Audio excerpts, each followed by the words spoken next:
1936년 1월 달이었는데요. 에드워드 8세가 영국의 국왕이 되었습니다.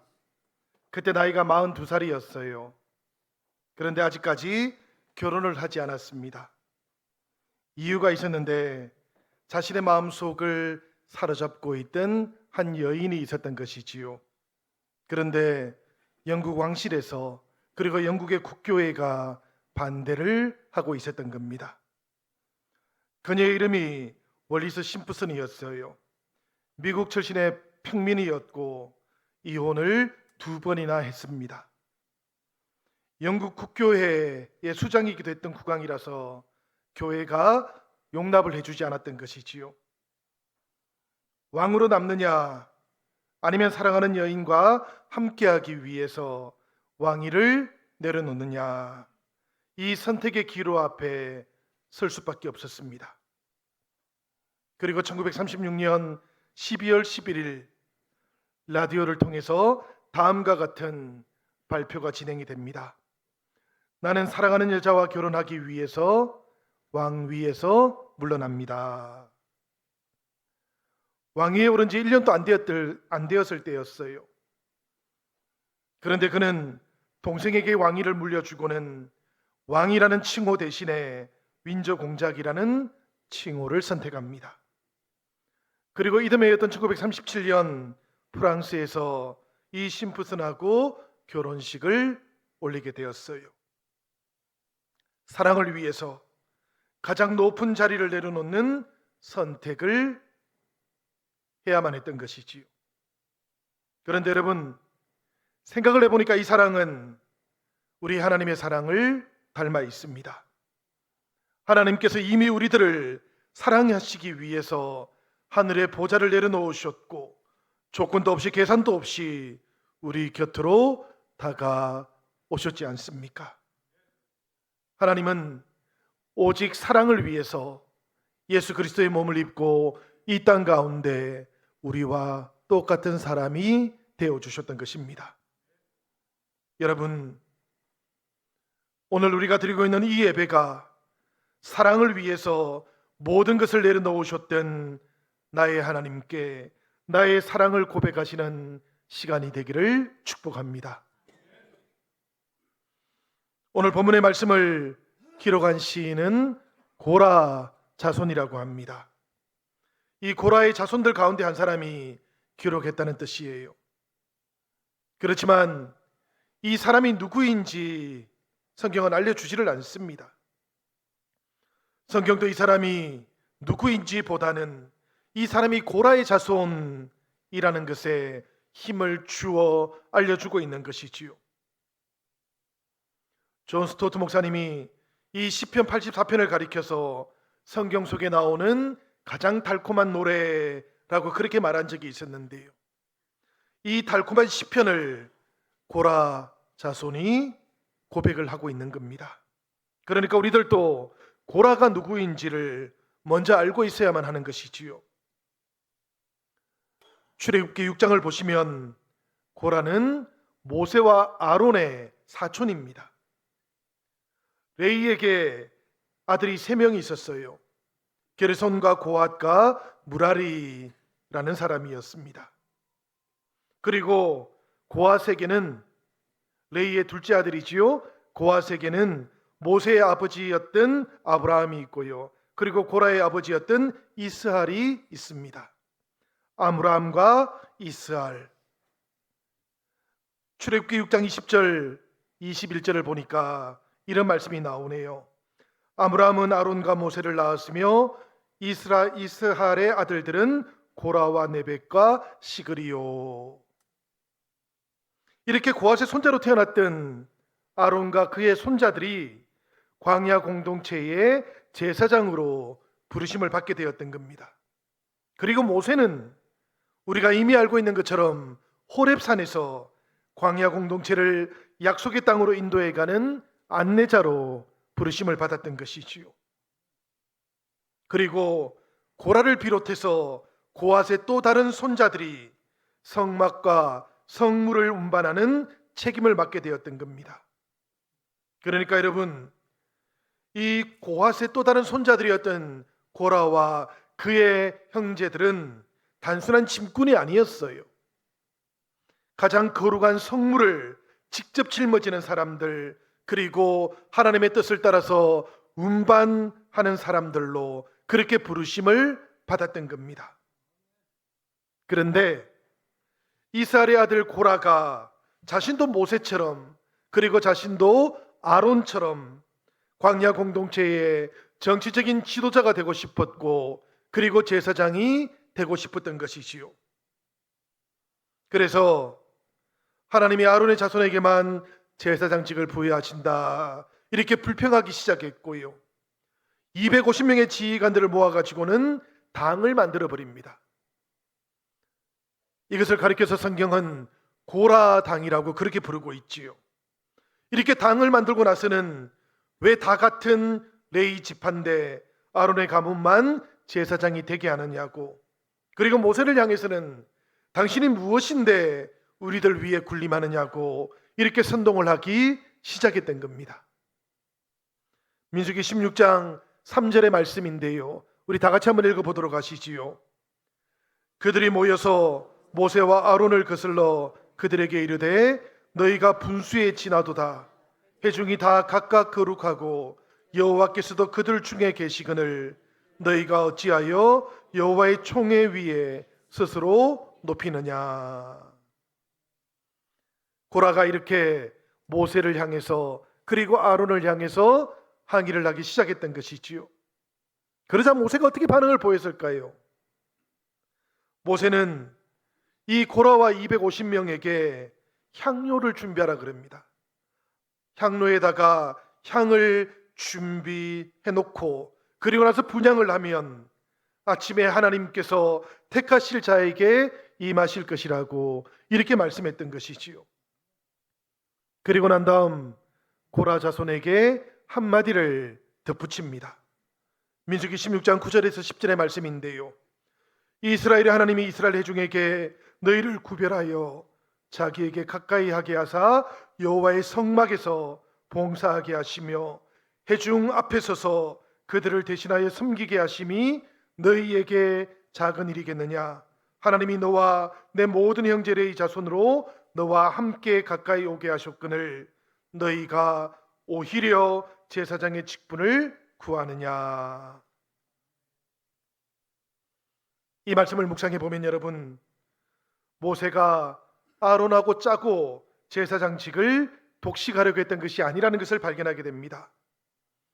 하나님께서 아론과 그의 자손들이 제사장직을 이어가도록 정해놓으셨던 것이지요.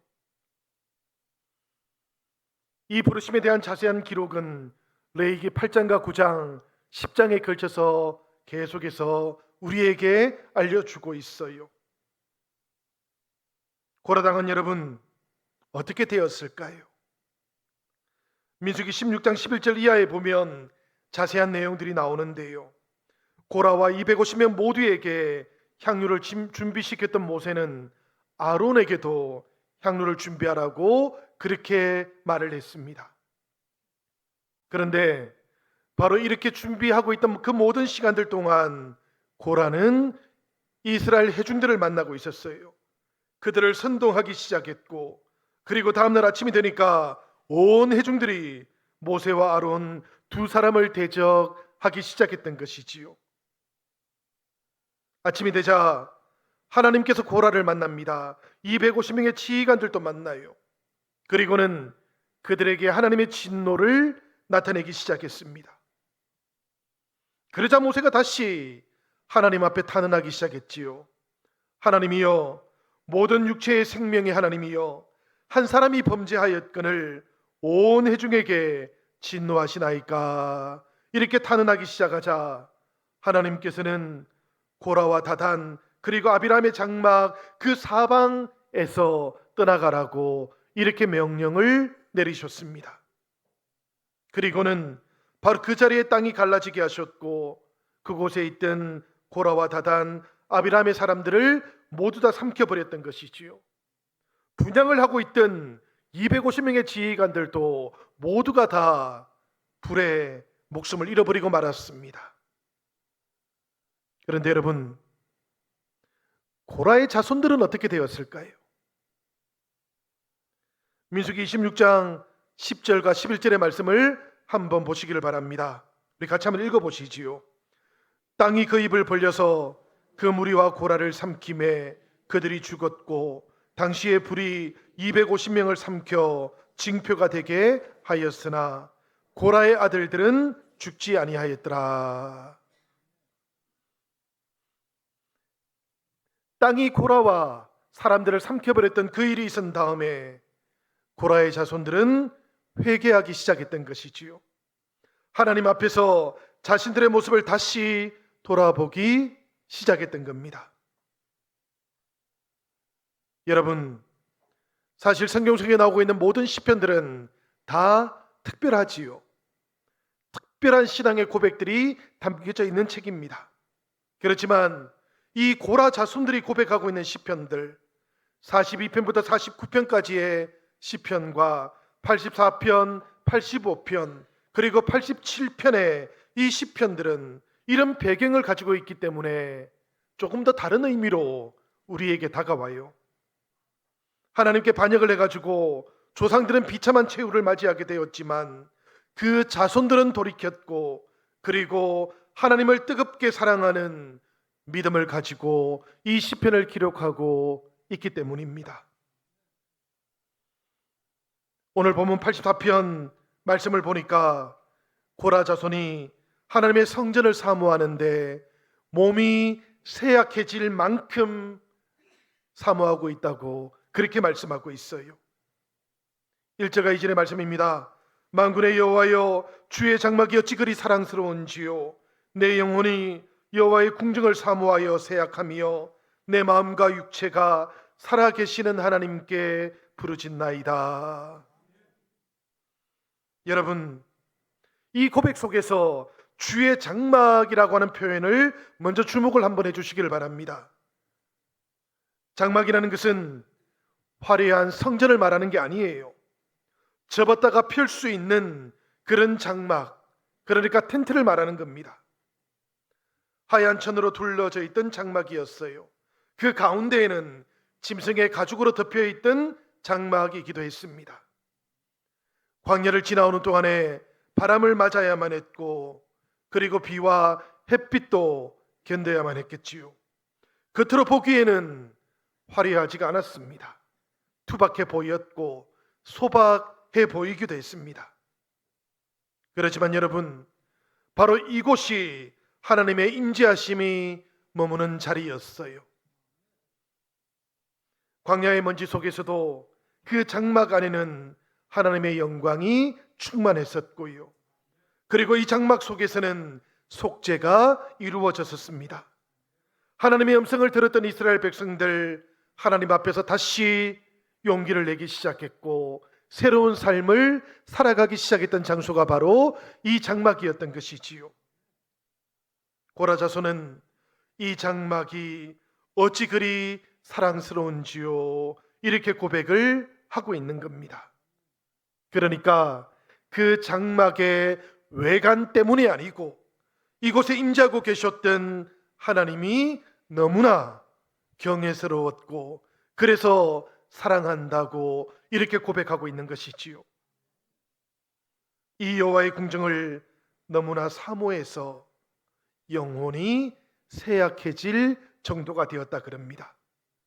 마치 상사병을 앓고 있는 것처럼 고라 자손은 그런 증상을 앓고 있었던 것이지요. 이 말씀 속에서 쇠약해져 버렸다라는 말은 칼라라는 말이에요. 끝나버렸다, 망해버렸다라는 그런 뜻을 가지고 있습니다. 하나님을 향한 상사병이 얼마나 심각했든지 생명이 끊어질 만큼 그런 지경이 되고 말았다는 뜻이지요. 3절의 말씀을 보시면 이 고라 자손의 마음이 얼마나 절박했는지도 우리가 깨달을 수 있습니다. 3절의 말씀 우리 다 같이 한번 읽어보겠습니다. 나의 왕, 나의 하나님 만군의 여호와여, 주의 제단에서 참새도 제 집을 얻고 제비도 새끼둘 보금자리를 얻었나이다. 이 구절은 여러분, 새들이 성소 근처에 둥지를 털고 있는 장면을 묘사하고 있는 그런 표현이 아니에요. 고라 자손은 지금 성소를 바라볼 수도 없는 그런 자리에 있었던 겁니다. 그런 상황 속에서 성소 곁으로 자유롭게 날아다닐 수 있고 그 제단 곁에 둥지도 언제나 틀 수 있었던 그런 참새와 제비가 너무나 부러웠던 것이지요. 성소의 보금자리를 얻을 수 있는 참새와 제비, 그 부러운 마음을 담아가지고 이렇게 고백을 하고 있는 겁니다. 이게 도대체 무슨 상황인고 하면 다윗 왕의 아들 압살롬이 반란을 일으켰던 거예요. 그래서 이 고라 자손을 포함해 가지고 이스라엘의 다윗을 지지했던 사람들 모두가 다 요단 동편으로 떠나오게 되었던 것이지요. 피난살이를 하고 있던 때였던 겁니다. 무엇보다도 성막을 짊어지고 가지고 오지를 못했던 것이지요. 그러니까 하나님 앞에 나아가서 제사를 드리는 일, 죄를 고백하는 일도 할 수가 없었던 것입니다. 반란군이 다스리고 있던 예루살렘으로 갈 수도 없었어요. 그러니 여러분, 마음만 먹으면 얼마든지 성막 가까이 날아갈 수 있었던 그 참새가 얼마나 부러웠겠습니까? 마음을 먹기만 하면 성막 주변에 집을 지을 수가 있었던 그 제비가 얼마나 부러웠겠습니까? 코로나 초기에 교회당에 올 수 없었던 상황을 떠올려 보시면 어쩌면 우리들도 이 고라 자손의 마음을 조금은 헤아릴지도 모르겠습니다. 그렇지만 여러분, 그때는 우리들이 영상을 통해서라도 마음을 함께 모을 수가 있었지요. 그렇지만 이 고라 자손과 백성들은 하나님께서 임재하고 계시는 그 성소를 떠나와야만 했습니다. 그리고는 가까이 다가갈 수도 없었던 것이지요. 그러다 보니까 주님의 성소, 여호와의 궁정이 그리워서 그 영혼이 쇠약해져 가고 있는 겁니다. 성도 여러분, 이 시간 예배를 드리고 있는 이 자리가 주님의 성소라는 것을 기억하시기를 바랍니다. 이 자리에 함께하고 계신 하나님을 향해서 이 시간 우리들도 사랑을 고백하는 시간이 되기를 축복합니다. 여호와의 궁정을 그리워했던 우리들의 마음들마다 치유도 체험하시고 그리고 회복도 체험하는 은혜의 시간도 되기를 기원드립니다. 사랑하는 여러분, 10절의 말씀을 한번 보시지요. 이 고라 자손은 시간을 이제 다르게 경험하기 시작해요. 시간의 가치가 달라지기 시작했던 것이지요. 주의 궁정에서의 한 날이 다른 곳에서의 첫날보다 나은즉 악인의 장막에 사는 것보다 내 하나님의 성전 문지기로 있는 것이 좋사오니. 주님의 궁정에서의 한 날이 세상에서의 첫날보다 더 낫다고 이렇게 고백을 하고 있습니다.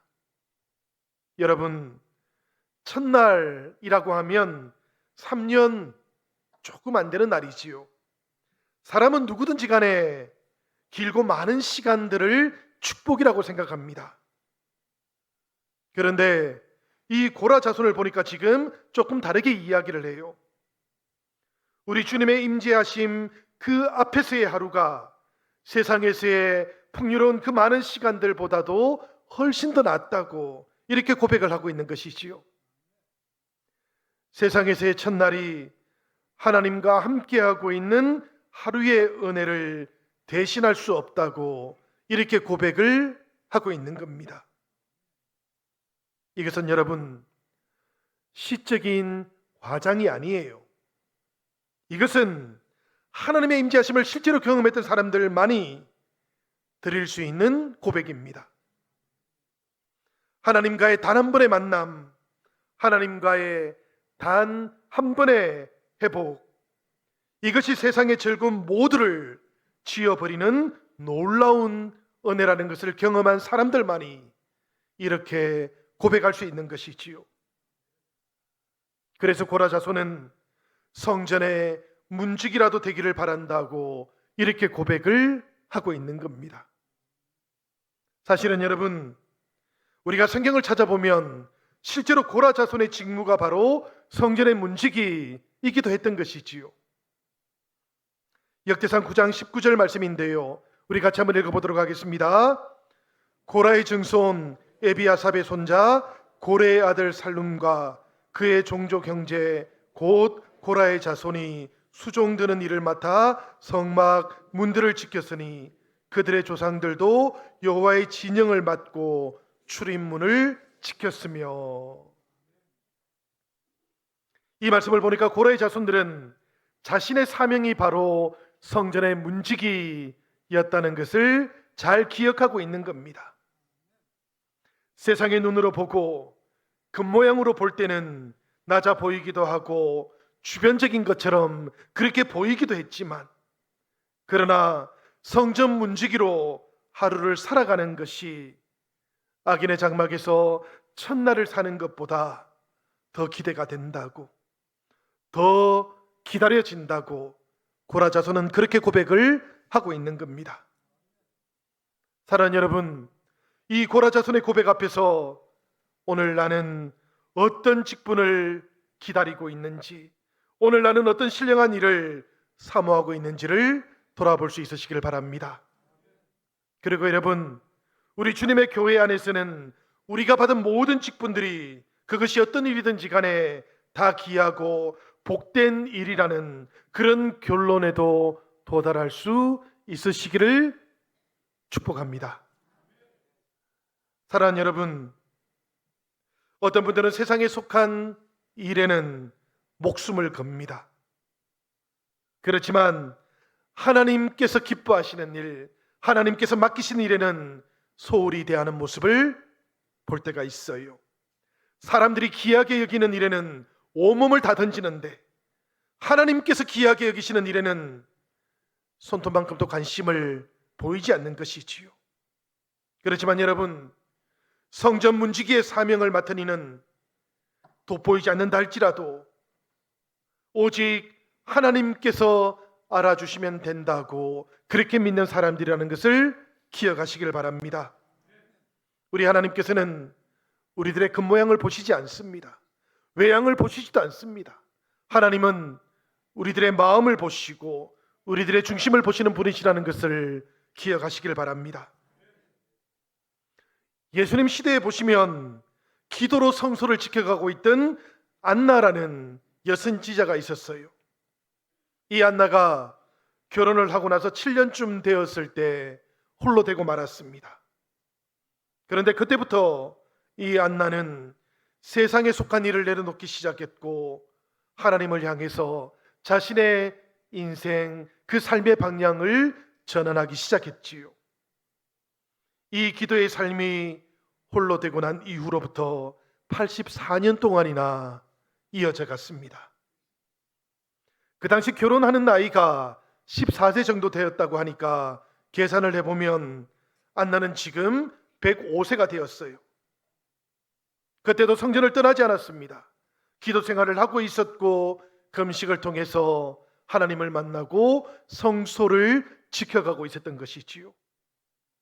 바로 그때 예수님께서 예루살렘 성전을 찾아오십니다.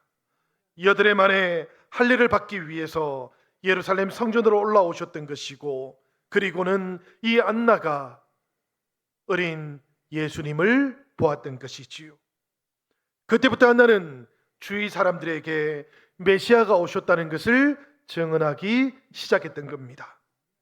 놀랍지 않습니까, 여러분? 예수님은 요단강에서 하나님의 나라가 다가왔으니 회개하라는 말씀을 30살이 되었을 때 처음 시작하셨어요. 그런데 이 안나는 예수님께서 8일째 되어서 할례를 받기 위해서 예루살렘을 찾아왔을 그때에 메시아를 이미 알아보았던 것이지요. 그리고 그때부터 메시아가 오셨다는 것을 증언하기 시작했던 겁니다. 성소를 지켜가는 사람들, 성소가 되기 시작하는 사람들, 그들 가운데 메시아가 찾아오시고 메시아가 온전하게 자신의 모습을 나타내기 시작했던 것이지요. 사랑하는 여러분, 이 고라자손의 고백 앞에서 우리들도 시간을 바라보는 우리들의 모습 다시 한번 살펴볼 수 있기를 바랍니다. 우리들은 지금 세상에서의 첫날보다도 더 귀하고 복된 하나님하고의 하루를 살아가고 있는 겁니다. 예수님께서 성소에 휘장을 찢으신 하루, 그래서 더 이상 그 성소 바깥에 있는 뜰이 아니고 그리스도의 보혈로 성소 안으로 들어온 하루를 우리가 살아가고 있는 것이지요. 여러분, 오늘 이 하루가 성령님과 더불어 첫날의 값어치가 있는 귀하고 복된 날이 되기를 축복합니다. 이 하루를 통해서 우리의 오늘 하루가 영원으로 이어지는 신비롭고 놀라운 은혜가 되기를 바랍니다. 그 놀라운 신비를 맛보시며 그렇게 살아가는 영신의 모든 가족들도 되시기를 우리 주님의 이름으로 축복합니다. 사랑하는 여러분, 하나님을 사랑하시지요? 주님의 교회도 사랑하시지요?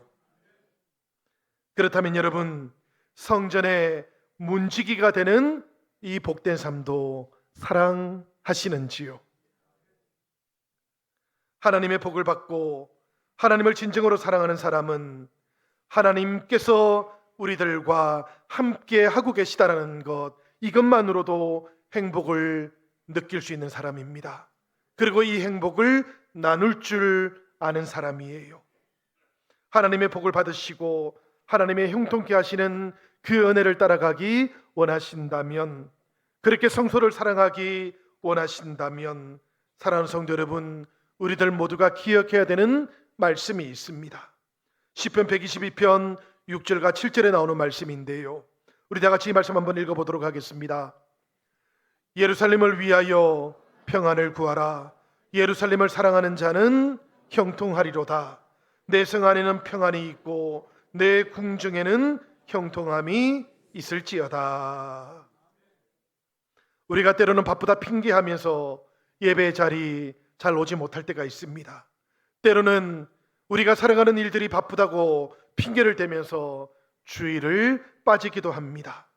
그렇지만 여러분, 성소를 지키는 사람들, 성소를 위해서 평안을 구하는 사람들, 그리고 그 성소를 사랑하는 사람들에게는 하나님께서 평안을 허락해 주시고 그리고 형통함도 허락해 주신다는 것을 기억하시기를 바랍니다. 고린도전서 3장 16절은 이렇게 말씀하고 있지요. 너희는 너희가 하나님의 성전인 것과 하나님의 성령이 너희 안에 거하시는 것을 알지 못하느냐. 이 말씀을 묵상해 보시면 이제 우리들은 성소를 찾아가는 사람이 아니라는 것을 깨닫게 됩니다. 이제 우리는 주님과 더불어서 성소가 된 사람들, 성소를 지켜가고 있는 사람들이라는 것을 깨닫게 되는 것이지요. 사랑하는 성도 여러분, 예배를 드리고 있는 이 자리가 하나님께서 임재하시는 성소라는 것을 기억하시기를 바랍니다.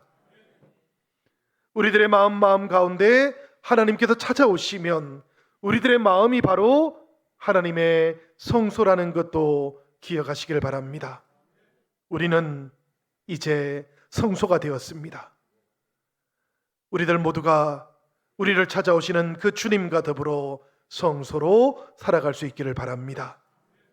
사랑하는 성도 여러분, 우리의 말과 행동, 우리의 몸과 마음, 우리의 가정과 공동체, 이 모든 것들 가운데에 하나님께서 거하시는 거룩한 처소가 되기를 바랍니다.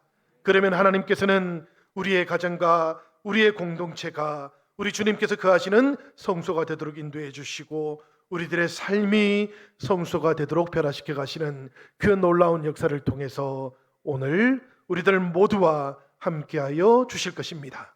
이 은혜가 오늘 저와 여러분 모두에게 함께하기를 우리 주님의 이름으로 축복합니다.